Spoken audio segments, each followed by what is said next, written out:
So part 2 of our vlog of the COVID situation in Watford. Just a reminder, Watford is a town in the home counties, so it's just about 20 miles from the centre of London. And the other day last week we did a video on a vlog on what was going on in the town centre, and I walked, as you can see over there, up into the pond area, as we call it, in the cafe quarter. And today I wanted to come and tell you a little bit about one of the positive things that's going on in Watford, and that is the transformation of the town hall into a vaccination centre. And of course the Brits, or the British government, have been leading the way in terms of vaccine purchasing and vaccine deployment, and it's probably symbolic that we should just stop and remember the dead who fought for the freedoms that we have, which hopefully the lockdown scenario being followed by the government are not going to infringe any further. But I want to try to keep it positive here, because the vaccine centre is just around the corner.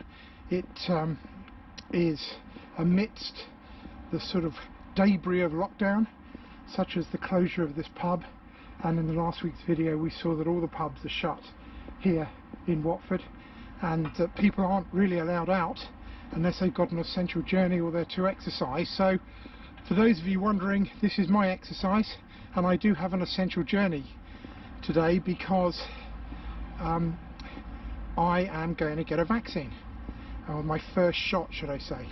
So it'd be interesting to see just how organised the people are in the vaccine centre, and also just to sort of get an idea of how many people are actually going to be in the place. As you can see, it's quite a good setup. There's lots of people in high-vis jackets, so I'm going to prepare myself for the vaccine. I think I've actually sort of worn the right gear. So in order to prepare for my vaccine, I've got my England shirt off, and the only reason I've done that is because it's important to recognise that the vaccine here is administered by the National Health Service, or Public Health England. The Union Jack, which you can see here, obviously applies to the whole of the United Kingdom, but Northern Ireland, Scotland and Wales have their own health service provision, and they run that alone. Whereas in this country, in England, this is run by the English Health Authority, or Public Health England, and so anything you see here in terms of being able to assess the effectiveness of how they're operating is down to the English authorities. So I guess,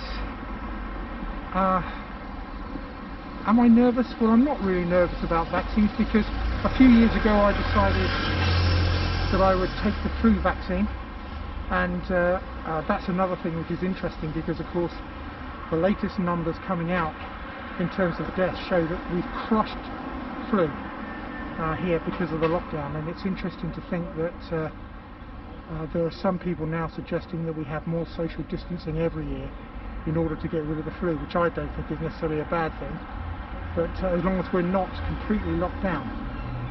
So I'm going to go now, get my vaccination. I'll take you with me, see how much I can film, and we'll see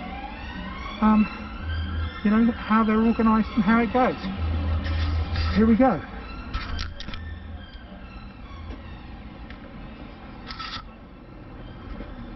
Okay, so everything's done by barcode here. Wanting to make sure that I've got I'm not so worried about getting the vaccine, actually. What worries me more is that they just screw up the data, because the NHS have got a very poor record with IT projects. So you can imagine you get your vaccine and then there's absolutely no idea if you've had your vaccine. And if we get into this world of vaccine passports, then it's vital that you actually know if you've had the test or not and can prove it. So that's one thing I'm very on the ball on. And you've got to wonder how many people here, how much data they actually lose. I hope that's not the case, but hey.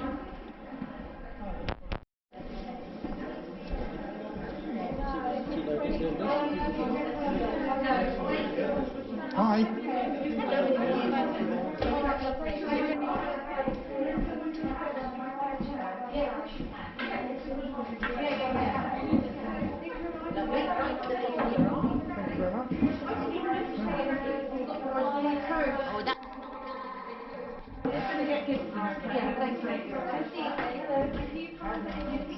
Perfect, thank you.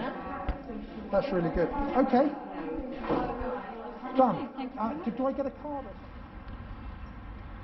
Okay, well that was actually pretty painless. I'm not sure what the sort of footage is like, because obviously I haven't looked at it yet. I have to get back to the editing desk and have a look.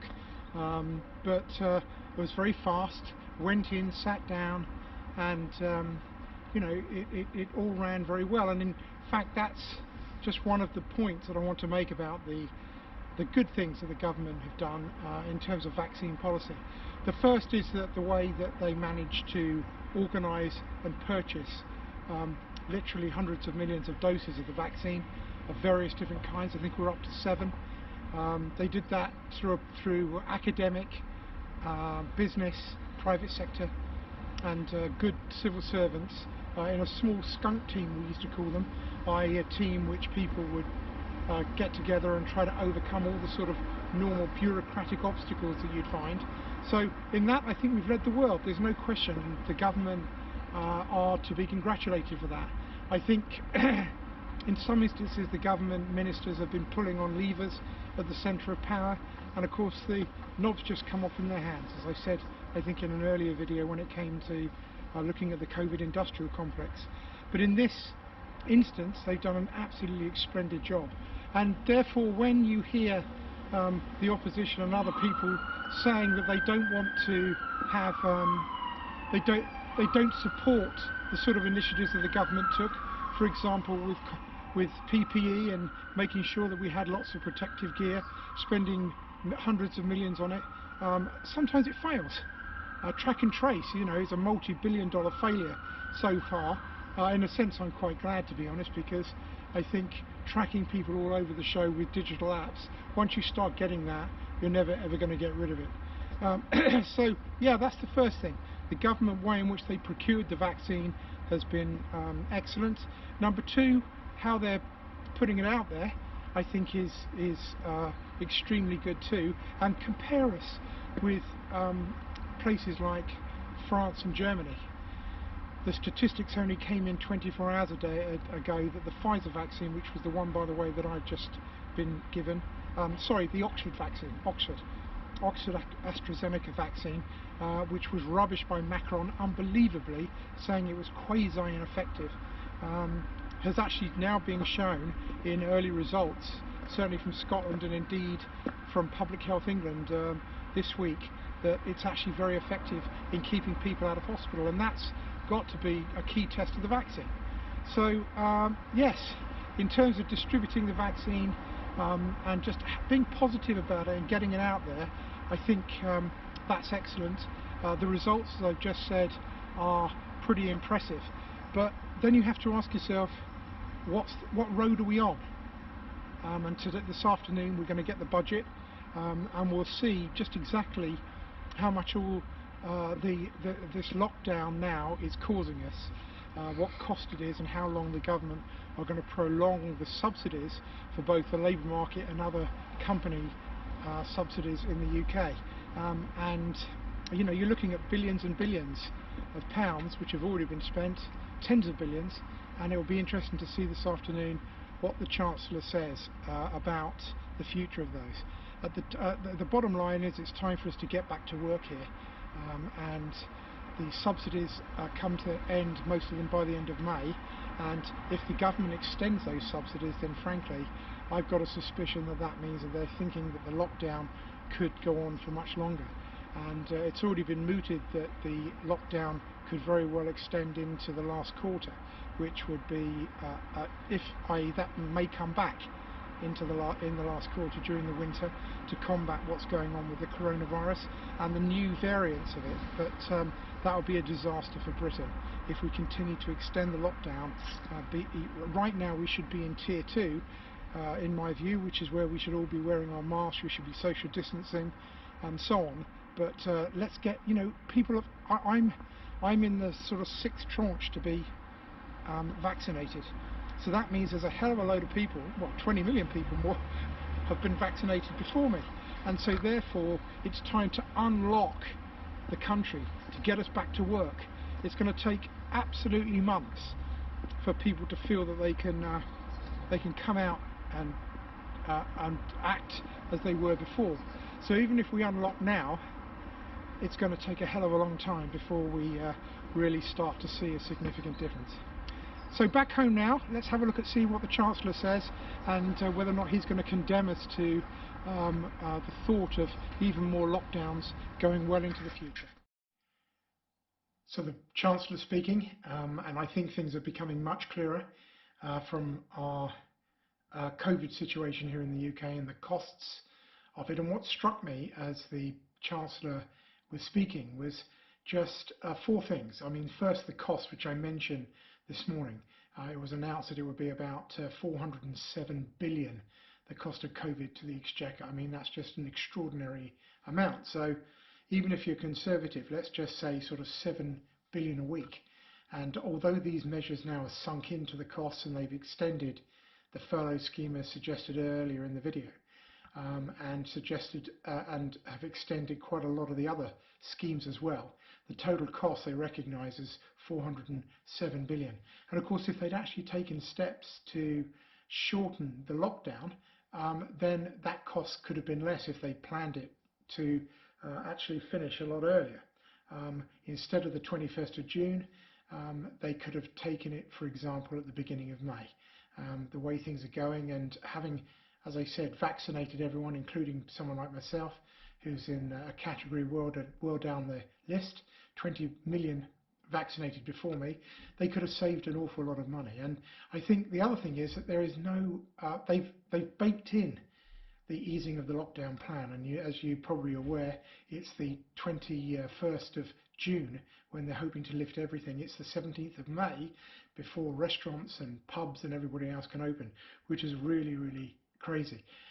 There's no acceptance either in the budget or indeed from the government overall of the unintended consequences of what the lockdown means and what it means for people not to mix, to be locked up.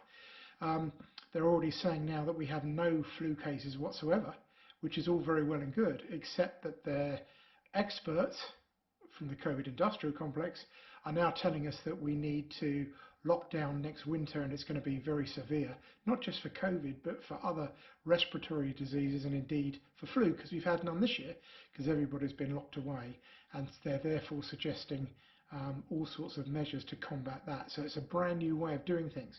So even if we unlock, we have to go back to certain measures to cope not only with COVID, but other diseases, because we've not had natural immunity built up to them as we normally would in a year. And that means, okay, we've not had any flu this year, but it looks as though it could come raging back next year because our bodies just aren't used to it. And at the end of the day, we are now in a situation where I've got my title for this video, which is A Vacky Road to Who Knows Where. Who knows where? And KNOWS, because who knows? There's no real structure into which the budget's being launched or the vaccine are being launched. Things are changing all the time. When we were told that the over 70s would be vaccinated, we could all go back out because they are obviously the people who catch COVID the most. That's now completely thrown out, and we really are into uncharted territory. So whether or not we'll be able to get ourselves out of this, even with a good vaccination plan, who knows? The latest I've seen on how they can change the platform for the vaccines, which is a good thing, against variants is a week. It's almost on the fly. That's all very well and good, but it's political decisions which are crushing us in the UK. and frankly, unless we get out from underneath the fear-mongering and the lunacy lockdown, vaccines aren't going to cut it. Thanks for watching.